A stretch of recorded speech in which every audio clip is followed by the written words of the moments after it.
नमस्कार। आज हम लोग मिलकर रोजमर्रा की एक बहुत ही दिलचस्प पहेली सुलझाने वाले हैं। ये एक ऐसा रहस्य है जो हमारी रसोई से लेकर बड़ी-बड़ी साइंस लैब्स तक हर जगह मौजूद है। तो आज का हमारा बड़ा सवाल यही है, किसी चीज को गर्म करने के लिए असल में कितनी गर्मी लगती है? क्या ये सिर्फ गैस तेज करने की बात है या इसके पीछे कोई और गहरा विज्ञान छिपा है? चलिए मिलकर इसका पता लगाते हैं। तो हमारी इस पड़ताल का पहला पड़ाव हमें पहले सुराग की तरफ ले जाता है और वो सुराग है मात्रा, यानी किसी चीज की क्वांटिटी। अच्छा, इसे समझने के लिए एक बहुत ही आसान सा उदाहरण लेते हैं जिसे हम सब जानते हैं। सोचिए, एक कप पानी उबालना है और दूसरी तरफ एक पूरे भगोने में भरा हुआ पानी। हमारा रोज का अनुभव क्या कहता है? यही कि कप वाला पानी तो झट से उबल जाता है। तो सवाल सीधा सा है, ज्यादा गर्मी किसे चाहिए होगी? जाहिर सी बात है, उस बड़े भगोने को, क्योंकि उसे उबालने में ज्यादा समय लगता है और ज्यादा समय का सीधा मतलब है कि उसे लगातार ज्यादा ऊष्मा, ज्यादा हीट दी जा रही है। तो लीजिए, पहला सुराग हमारे हाथ लग गया। बात बिल्कुल सीधी है। चीज जितनी ज्यादा होगी, मतलब उसका द्रव्यमान जितना ज्यादा होगा, उसे गर्म करने में उतनी ही ज्यादा ऊष्मा लगेगी। यानी जरूरी ऊष्मा, जिसे हम Q कह सकते हैं, वो वस्तु के द्रव्यमान यानी M के सीधे सीधे अनुपात में होती है। पर क्या बात सिर्फ इतनी सी है? क्या सिर्फ वजन ही सब कुछ है? शायद नहीं। हमारी ये जासूसी अब दूसरे पड़ाव पर पहुंच रही है, जो हमें दूसरे सुराग की ओर ले जाएगा, और वो है तापमान। चलिए दिमाग में एक छोटा सा एक्सपेरिमेंट करते हैं। मान लीजिए हमारे पास दो एक जैसे बीकर हैं और दोनों में पानी की मात्रा भी बिल्कुल बराबर है। अब हमें पहले बीकर का तापमान सिर्फ 20 डिग्री सेल्सियस बढ़ाना है और दूसरे का पूरा 40 डिग्री सेल्सियस। जरा सोचिए, किसमें ज्यादा देर तक गैस जलानी पड़ेगी? नतीजा क्या होगा? बिल्कुल, जिस बीकर का तापमान ज्यादा बढ़ाना था, यानी 40 डिग्री वाला, उसे गर्म करने में समय भी ज्यादा लगा।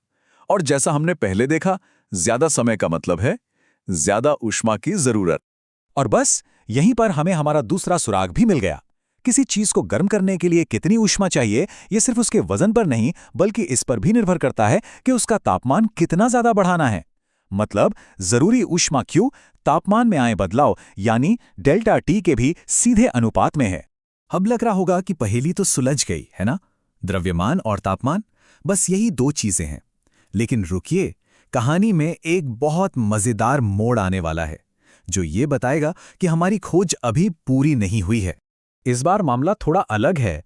फिर से दो बीकर हैं, दोनों में तरल पदार्थ की मात्रा भी एकदम बराबर है, लेकिन एक में पानी है तो दूसरे में मान लीजिए अब खाना पकाने वाला तेल। और अब हम दोनों को एक ही जैसी आंच पर बराबर समय यानी ठीक 3 मिनट तक गर्म करते हैं। तो अब आता है असली सवाल। जब सब कुछ बराबर है, मात्रा, समय और दी गई गर्मी, तो 3 मिनट के बाद किसका तापमान ज्यादा होगा, पानी का या फिर तेल का? क्या लगता है? इसी सवाल का जवाब है हमारी पहेली का आखिरी और सबसे जरूरी हिस्सा। ये हमें बताएगा कि वो कौन सी छिपी हुई चीज है जिसे हम अब तक नजरअंदाज कर रहे थे। और नतीजा शायद थोड़ा चौंकाने वाला है। तेल का तापमान पानी से कहीं ज्यादा निकला।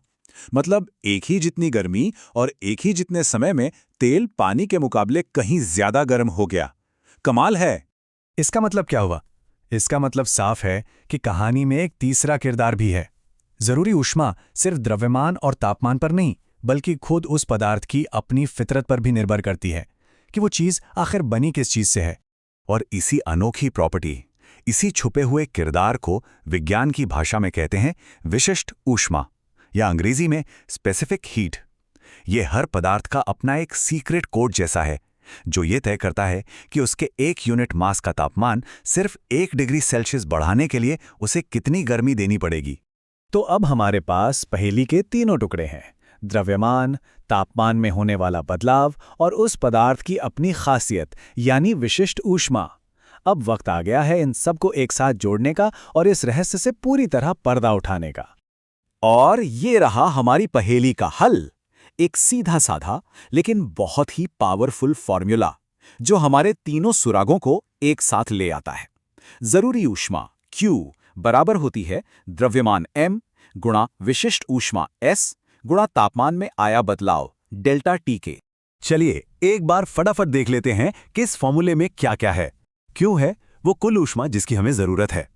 M है वस्तु का वजन या द्रव्यमान। एस है उस पदार्थ की विशिष्ट ऊष्मा, उसका वो सीक्रेट कोड। और डेल्टा टी है तापमान में आया फर्क। बस इन 3 चीजों को जान लें तो हम बिल्कुल सटीक पता लगा सकते हैं कि कितनी गर्मी लगेगी। तो अब जब ये राज खुल ही गया है तो एक आखिरी सवाल के साथ छोड़ जाते हैं। कभी सोचा है कि रेगिस्तान की रेत दिन में इतनी जल्दी भट्टी जैसी गर्म और रात में उतनी ही तेजी से बर्फीली ठंडी क्यों हो जाती है? जवाब इसी विशिष्ट ऊष्मा की पहेली में छिपा है। सोचिएगा जरूर।